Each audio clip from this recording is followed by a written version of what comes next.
Assalamualaikum warahmatullahi wabarakatuh. Bertemu lagi dengan Ibu Wanda. Pada kesempatan kali ini saya akan membahas mengenai menemukan informasi dan menyimpulkan teks pidato persuasif. Kita sudah memasuki kompetensi dasar 4.3, yaitu menyimpulkan gagasan, pandangan, arahan, atau pesan dalam pidato dengan tema lingkungan hidup, kondisi sosial, atau keragaman budaya yang didengar atau dibaca. Indikator pencapaian kompetensi: 1. Menemukan informasi pada pidato yang dibaca dan didengar, dan kedua, menyimpulkan gagasan, pikiran, pandangan, arahan, atau pesan dalam pidato. Adapun tujuan pembelajaran, setelah melakukan serangkaian kegiatan belajar, diharapkan siswa mampu untuk 1. Dapat menemukan informasi pada pidato persuasif yang dibaca dan didengar, dan dapat menyimpulkan gagasan, pikiran, pandangan, arahan, atau pesan dalam pidato. Firman Allah dalam Quran Surat Al-Baqarah ayat 224 yang artinya, "Dan janganlah kamu jadikan nama Allah dalam sumpahmu sebagai penghalang untuk berbuat kebajikan, untuk bertakwa, dan menciptakan kedamaian di antara manusia. Allah Maha Mendengar, Maha Mengetahui." Anak-anak, pada pembelajaran sebelumnya kita sudah membahas mengenai kompetensi dasar 3.3, yaitu mengenal teks pidato persuasif. Nah, di sini kita akan mengulas sebentar ya mengenai pengertian teks pidato persuasif. Artinya apa, anak-anak? Ya, tulisan yang menyampaikan informasi atau gagasan yang disampaikan oleh pembicara di depan umum untuk dengan tujuan memengaruhi pendengar, sedangkan tujuannya adalah 1. Memengaruhi pembaca, 2. Memberikan informasi, dan yang ketiga memberikan kesan. Sedangkan ciri-ciri teks pidato persuasif ada 5 yang harus ada. Pertama, tujuan, kedua, materi, 3, objektif, 4, penambah wawasan, dan yang kelima, kesimpulan. Nah, pada kesempatan kali ini kita akan membahas yang pertama terlebih dahulu ya, yaitu menemukan informasi dalam teks pidato persuasif. Tentunya ketika kalian mendengarkan pidato harus ada informasi yang harus kalian tangkap sebagai penambah wawasan.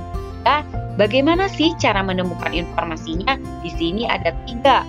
Pertama, kalian harus membaca atau mendengarkan pidato persuasif dengan seksama.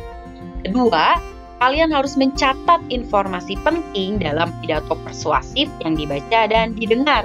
Dan yang ketiga, baru kalian menyimpulkan pesan apa sih yang disampaikan oleh si pemberi pidato tersebut, informasi apa baik yang bisa kalian baca atau kalian dengar. Jadi ada 3 ketika kalian ingin mencari informasinya, kalian baca atau dengarkan. Kedua, kalian catat informasi pentingnya, dan yang ketiga baru kalian simpulkan. Nah, ada langkah-langkah menemukan informasi dalam pidato persuasif. Langkah yang pertama, kalian harus memusatkan perhatian. Jika kalian mendengarkan, berarti kalian harus mendengarkan dengan baik. Jika kalian membaca pidato persuasif, berarti kalian harus membaca dengan sebaik-baiknya. Yang pertama adalah memusatkan perhatian. Yang kedua, kalian harus menyiapkan alat tulis berupa buku, pensil, ataupun ballpoint, karena ini menjadi bahan untuk kita mencatat hal-hal penting yang akan kita catat. Yang ketiga, kalian harus mendengarkan atau membaca pidato persuasif dengan sebaik mungkin. Ya, kalian harus teliti, kalian harus fokus supaya tidak terbuyarkan pikirannya. Yang keempat, setelah itu kalian harus mencatat pokok-pokok pidato yang berupa informasi ketika sedang melihat atau mendengarkan. Jadi ketika kalian membaca sebuah teks pidato persuasif, jika ada informasi yang menurut kalian merupakan pokoknya, harus kalian tulis. Atau ketika kalian sedang mendengarkan pidato persuasif, kalian harus dengarkan dengan sebaik mungkin dan catat pokok yang disampaikan itu apa. Yang kelima, baru kalian menyimpulkan isi pidato persuasif tersebut dari catatan-catatan pokok tadi di nomor 4. Baru yang terakhir, kalian menuliskan simpulan pidato persuasif dalam beberapa kalimat. Nah, setelah kalian mencatat pokok-pokoknya, kalian sudah mampu menyimpulkan. Baru di langkah ke-6, tuliskan simpulan tersebut rangkai menjadi sebuah kalimat atau sebuah paragraf yang merupakan simpulan dari pidato persuasif. Nah, aspek yang diperhatikan dalam menyimpulkan isi pidato persuasif. Tidak asal-asalan saja kalian menyimpulkan isi pidato tersebut. Tidak ada nantinya salah paham atau salah kaprah. Nah, untuk menghindari hal tersebut, kalian harus mengetahui, harus memperhatikannya aspek-aspeknya. Di sini ada 3. 1. Simpulan harus memuat pokok isi pidato. Jika tidak memuat pokok isi pidato, berarti bukan kesimpulan, bukan sebuah kesimpulan. Kedua, simpulan tidak menyimpang dari isi pidato. Misal, kepala sekolah kalian sedang memberikan pidato lingkungan bersih di area sekolah. Berarti isi dari pidato tersebut merupakan hal-hal mengenai kebersihan, bukan mengenai tata tertib sekolah. Itu menyimpang. Dan yang terakhir, simpulan bukanlah komentar, melainkan ringkasan isi pidato. Artinya, simpulan tidak dibuat semau kita, sesuai komentar kita apa yang kita mau, melainkan adalah ringkasan isi-isi di dalam pidato.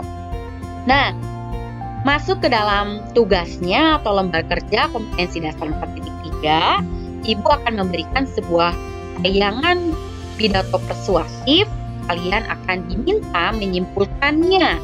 Nah, setelah kalian mendengarkan video tersebut, silahkan kalian simpulkan, lalu kalian tulis di Google Form. Bagaimana cara-cara langkah-langkah menyimpulkannya sudah kita bahas di menit-menit sebelumnya. Oke?